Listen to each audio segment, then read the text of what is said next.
America అధ్యక్ష ఎన్నికల్లో ఎవరు గెలిచినా కూడా సంబరాలు మాత్రం భారత్లోనే జరుగుతున్నాయి.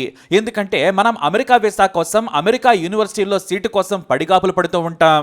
కానీ ఇప్పుడు మన వాళ్ళు అగ్రదేశాలనే ఏలేస్తున్నారు.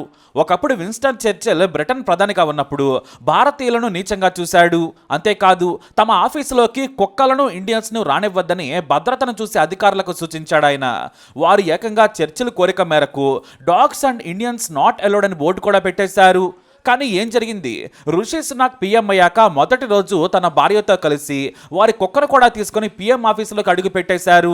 తమను పాలించేందుకు మీకే శక్తి ఉందని అందరూ కూడా ఇండియన్ ఎన్నుకున్నారు. ఈసారి మొన్నటి వరకు కూడా కమలా హ్యారిస్ అమెరికా వైస్ ప్రెసిడెంట్ అయ్యారని మనం సంబరాలు చేసుకున్నాం. కానీ ఇప్పుడు ఆమె ఏకంగా అధ్యక్ష పదవికి పోటీ పడుతూ ఉన్నారు. ఎందుకంటే వృద్ధాప్య సమస్యలతో బాధపడుతున్నాడు బైడెన్. పైగా మానసిక పరిస్థితి ఏమీ బాగాలేదు. మొన్నటికి మొన్న వేరే యువతని ముద్దు పెట్టుకోబోతే తన టీంలోని మహిళ కాపాడి అతని పక్కకు తీసుకెళ్లారు. విదేశాల్లో కూడా బైడెన్ వింతగా ప్రవర్తించేశాడు.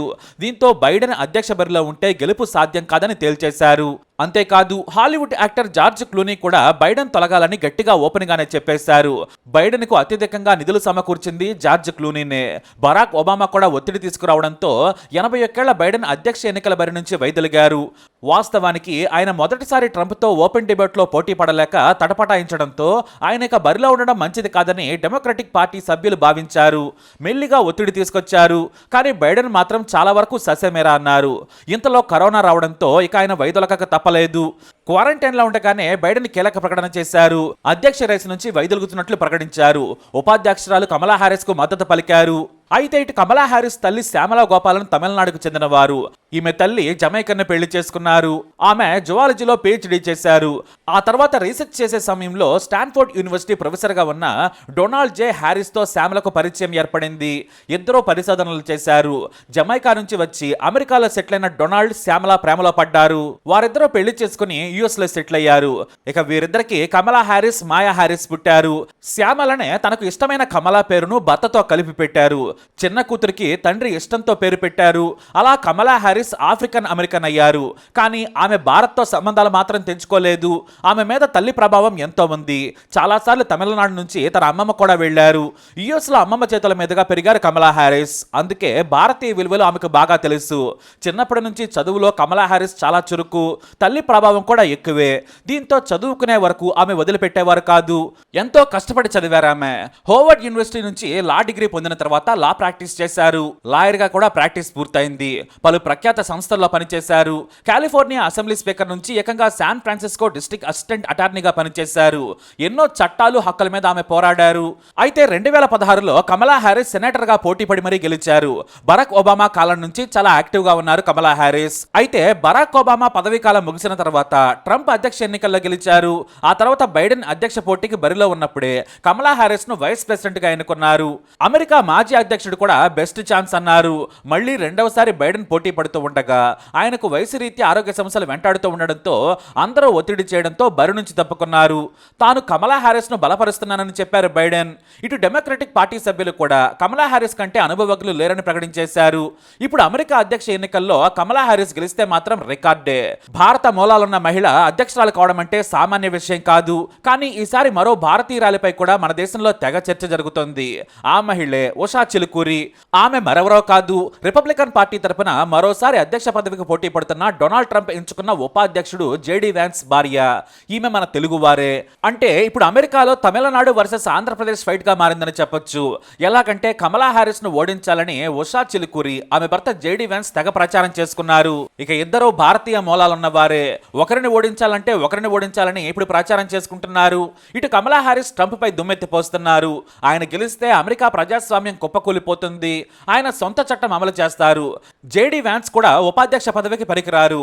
ఆయన కూడా దూకుడుగా హింసను ప్రోత్సహించేలా వ్యవహరిస్తారని ప్రచారం చేస్తున్నారు.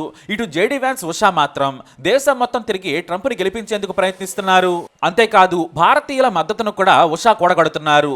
అయితే ఉషా కేవలం ఉపాధ్యక్ష పదవికి పోటీ పడుతున్న జేడీ వ్యాన్స్ భార్య మాత్రమే. కానీ కమలా హ్యారిస్ మాత్రం ఏకంగా అధ్యక్ష బరిలో నిలిచారు. ఇక ఈ రెండు పార్టీల నుంచి కూడా హోరాహోరీ ఫైట్ జరుగుతోంది. ఇక ఇద్దరు భారతీయ మూలాలు మూలాలున్న వారి ప్రచారం కూడా ఇక్కడ ఆసక్తికరంగా సాగుతోంది. అయితే కమలా హ్యారిస్ వ్యక్తిగత విషయాలకు వస్తే ఆమె డౌగ్ అనే మూవీ ప్రొడ్యూసర్ను పెళ్లి చేసుకున్నారు. ఇతను ఓ సినిమా నిర్మాత, కొన్ని సినిమాలకు సహ నిర్మాతగా మరికొన్నింటిని కూడా నిర్మించారు. అయితే ఓ వేడుకలో వారి పరిచయం ప్రేమకు దారితీసింది. పైగా డౌగ్ అప్పటికే పెళ్లై భార్యకు విడాకులు ఇచ్చి ఒంటరిగా ఉంటున్నాడు. అయితే 2014లో పెళ్లి చేసుకున్నప్పుడు తన భర్త మొదటి భార్యకు కలిగిన పిల్లలను కూడా తన పిల్లలుగానే ఆమె ప్రకటించారు. నేను స్టెప్ మామ్ గా పిలిపించుకోవడానికి ఇష్టపడను, అమ్మగానే పిలవాలని ఆమె చెప్పారు. వారి పిల్లలు కోల్ ఎల్లాలకు ఇప్పుడు 25 ఏళ్లు. కమలా హ్యారిస్ తోనే వారు ఎక్కువగా గడుపుతారు.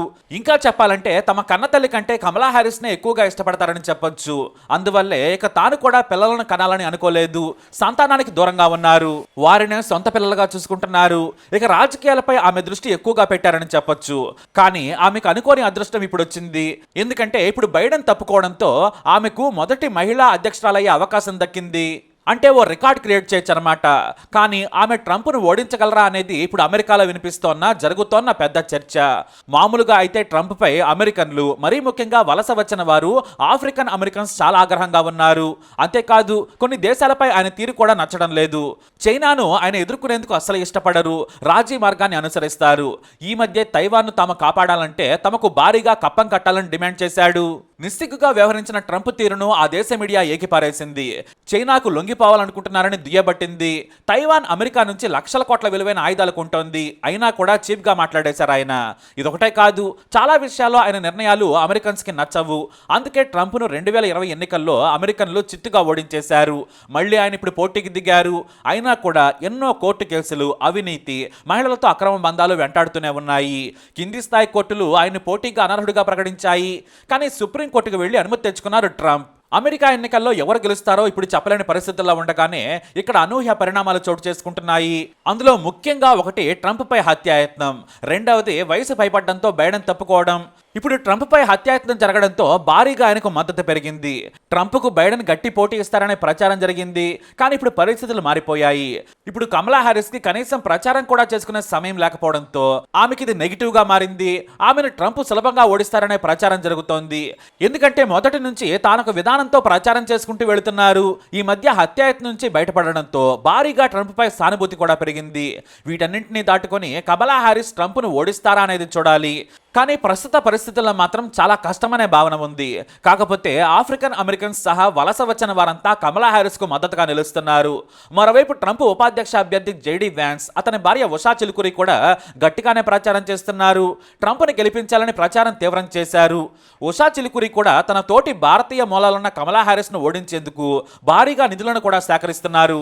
అయితే ఇక్కడ ఎవరు గెలిచినా కూడా మన భారతీయులు మాత్రం సంబరాలు చేసుకోవచ్చు. ఎందుకంటే కమలా హ్యారిస్ గెలిస్తే ఏకంగా యుఎస్ ప్రెసిడెంట్ అవుతారు. ఇటు ట్రంప్ గెలిస్తే మన భారతీయ మూలాలున్న ఉషా భర్త జేడీ వ్యాన్స్ వైస్ ప్రెసిడెంట్ అవుతారు. మొత్తానికి బయట దేశంలో కూడా మన వాళ్లే పోటీ పడుతుండడం శుభ పరిణామం.